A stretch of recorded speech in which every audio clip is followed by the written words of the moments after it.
Now, the closing date for public submissions on the Electoral Amendment Bill will be on Monday, the 21st of February. That's next week, of course. The written submissions will be followed by a nationwide public participation process facilitated by Parliament.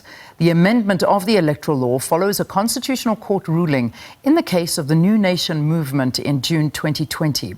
The Court found that the Electoral Act does not make provision for independent candidates to contest national and provincial elections and found the Act to be unconstitutional.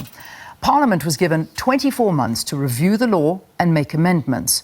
New Nation movement leader Mkhangeli Matomela and the Council for the Advancement of the South African Constitution, Executive Secretary Lawson Naidoo, join us to discuss this whole issue. Great to have both of you. Thanks very much for joining us here on Morning Live. Thank you. Good morning, Leah. Thank you very much. Thank you. Lawson, let me begin with you. What is your, or actually, Mkhangeli, let me begin with you, because this is actually aimed specifically at you. What is the view of the New Nation movement on the processes thus far, since they were, of course, you were the main ones who approached the Constitutional Court? Thank you, Leah. Good morning, South Africa. We are concerned about the processes. Because as you have said, Parliament was given 24 months to start the process.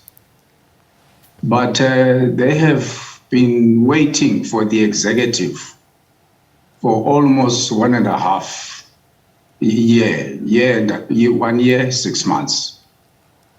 Because the executive only made the submission of the Electoral Amendment Bill 22 on the 24th of November 2021 to Parliament. So you can imagine that we have lost 1 year, 6 months already. But in terms of Section 55 of the Constitution, Parliament has got all the power to initiate legislation.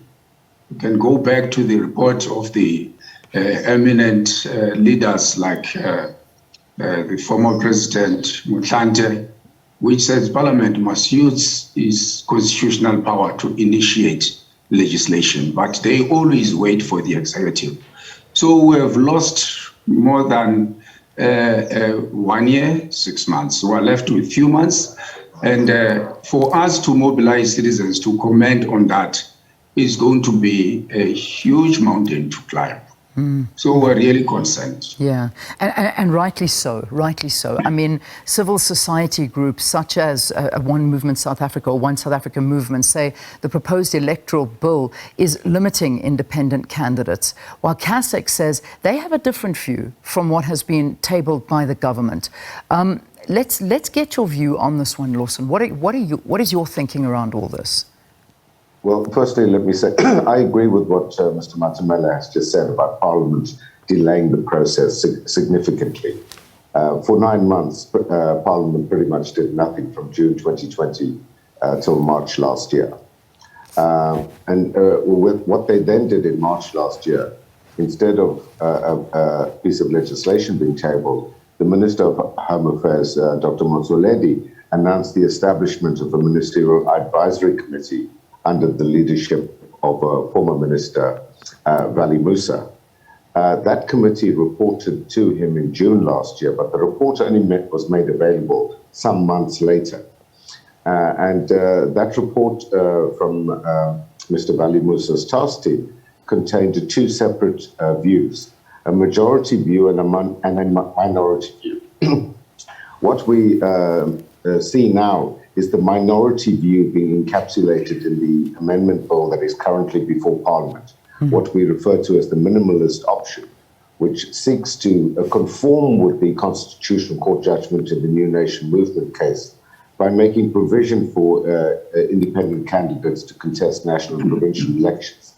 But it does so without amending the current electoral system at all. It simply says that individual independent candidates can stand within the current PR list system. The proposal that CASAC had made to the advisory committee, and which was in fact supported by a majority of the members of that advisory committee, proposes a hybrid model, which effectively replicates the municipal elections model at a provincial and national level, whereby we would have 200 single-member constituencies across South Africa, so with one MP representing each of those 200 constituencies, and that would be built upon by 200 members elected from the current party list system, in order to conform with the constitutional prescript that the outcomes of an election must in general result in proportional representation. So unfortunately, that majority view was sidelined by the executive, and as Mr. Matomela has very clearly explained, Parliament itself has abdicated its responsibilities in this regard. And in my view, the process of public hearing should have started a long time before, and not wait for the executive to table a piece of legislation before this process now starts. Yeah. And this is the problem. I mean, these delays. Now, I want to get to the bottom of what is at the heart of these delays. I mean, why has this just sat there for this amount of time? And now suddenly there's a massive rush to try and sort this all out, which of course puts the entire process at jeopardy right now. What do you believe is behind all of these, Mr. Matomela, what do you believe is behind the delays, and why the dragging of the feet on this? I believe that this is the established political culture, let me say, of the ruling party, and probably all political parties will do the same. They rely more on their own structures as political parties.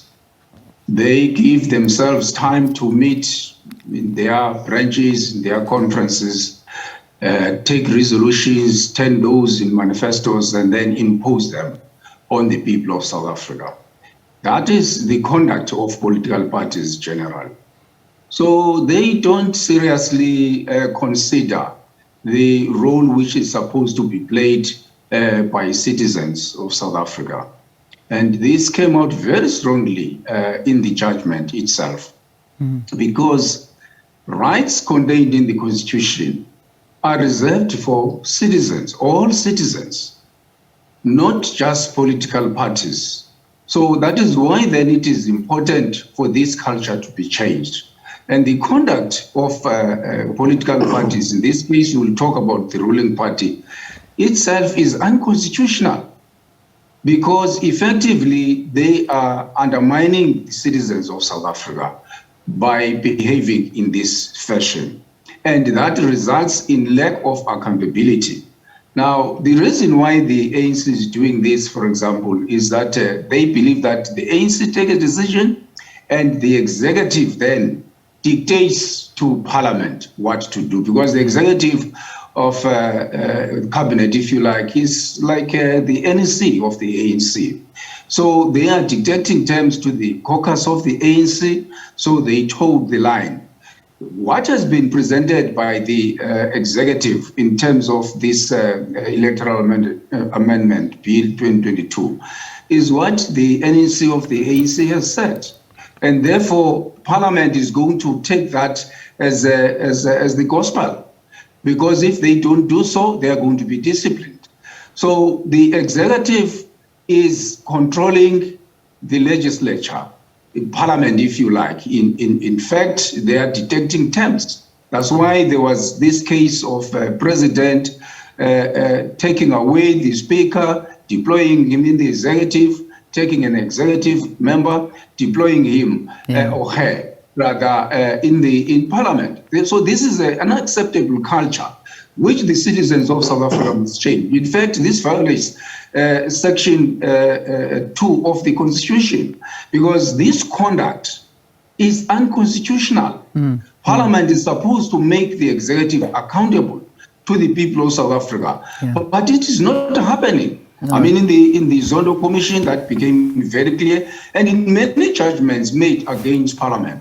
Parliament is no longer representing the interests of the people of South Africa. It is representing the selfish political interests of political parties represented there. That is the problem, and it must be changed. And this is the time to change it. Yeah, and this is something that I think a lot of people have been speaking about and witnessing. Well, South African citizens, surely. I mean, what happens is that you hide behind a veil of the party and the individual. You never ever get to the root of who actually bears the blame and the brunt of all of this. And this is one of the major problems, is the issue of accountability. This is nothing new. I mean, this has been trying and in the making. When you look back at the history, for about 23 years, there's been, trying to change the electoral bill or to look at it and maneuver around it because of the exact reasons you were speaking of. Lawson, we're now at a very big turning point right now. Do you think we're going to get there? I mean, do you think with the time left, June 2022 is around the corner, do you honestly think, having left it for this long, that we're going to see these changes? And what are the repercussions if we don't bring this in? Well, the first point, Leanne, is yesterday the Portfolio Committee on Home Affairs took a decision to ask the Speaker to request an extension of that deadline from the Constitutional Court, because it's quite clear that the June 2022 deadline cannot be met, given the extensive public participation process that is now belatedly being envisaged. So that extension is almost inevitable. It's a question of how long that extension will be. But I think the important point here is that the dilemma that we face is the irony that it is political parties that the current electoral system suits very well, not just the ruling party, but perhaps all of the larger parties, are very comfortable with the current electoral model because it gives party bosses full control over their deployed members. And yet it is those same parties that we are asking, and that the Constitutional Court has asked, to amend the legislation. So that's the dilemma we face. It may well explain the dragging of feet on this issue. Mm-hmm. So the issue here is this is a once-in-a-lifetime opportunity to amend the electoral system in South Africa. You know, this is not something that you do every 5 or every 10 years. You do it once every 2 or 3 generations, if you're lucky. And we have an incredible opportunity as South Africans to mold an electoral system that ultimately enhances accountability. And this model that is being proposed in the amendment bill fails utterly to do that. And if there's anything we've learned from the Zondo Commission and the Zondo reports that we're now seeing, is that we have a huge accountability deficit in South Africa. And changing the electoral system is not going to be a silver bullet that cures all our ills, but it would certainly go some way towards enhancing accountability, making Parliament a more effective institution of oversight. And unless we introduce some kind of constituency model within the system, we will have lost this opportunity and we will have failed future generations of South Africans. Yeah. You know, so many people basically saying, I mean, whether you talk to analysts, whether you talk to, and I've mentioned Mmusi Maimane before because he's a strong advocate for it, this is really what he stands for, is just saying that this is standing in the way of proper democracy. But perhaps we can just unpack what that means, because we all believe we live in a democratic country, but what is the issue? Why is this so important? The issue here is the power excuse me, of the citizens vis-a-vis political parties. During the years of struggle, we believe that the people of South Africa must be in charge. That's why we had the slogan, the people shall govern. Yeah. All power to the people. But unfortunately, the system which is predominantly a representation of political parties has undermined that revolutionary stance of the liberation movement by reducing citizens into spectators, or if you like, second-class citizens, putting first the interest of political parties, their members, because the party bosses and all those in parliament are accountable predominantly to their political parties, not to the citizens. Otherwise, citizens, when they vote after 5 years, they become spectators. So that is this is what we are talking about, that it must change now. We must review that Electoral Act from that perspective, so that citizens are given the power which is reserved for them in the Constitution. This is what we are proposing. Final closing words from you, Lawson. I mean, when we look at the public comment on all of this and sort of what it is that needs to be done from the public, let's perhaps inform them on what to do now. Yes. Well, as you said, submissions to the committee close on the 21st of February. There will then be an extensive process of public consultation in all of the provinces. And it's an opportunity for people to stake their claim to a more active role in our democracy in order to enhance the quality of our democracy and ensure that when the Constitution speaks of a participatory democracy, that we give meaning to that term and not allow political parties simply to run the show on our behalf. But it is also about people taking responsibility and becoming more engaged in our processes of democracy, and in particular, enhancing the status and the effectiveness of Parliament, because that is the body through which we, as the citizens of South Africa, elect our representatives, but we do so in a manner that is flawed at the moment, and we need to fix that. Yeah. And that's what this provides us an opportunity to do. So I certainly hope that parliamentarians will be listening intently to the advice and comments that they receive from the broader South African public. Gentlemen, let's leave it there. Thank you very much for talking to us and sharing your views here. New Nation Movement leader Mkhangeli Matomela and Lawson Naidoo, the Executive Secretary of CASAC, discussing the Electoral Court Amendment Bill as the 24-month time frame that was set by the Concord for Parliament to review the electoral system draws nearer. But as we heard, more than likely there will be an extension in the offing there.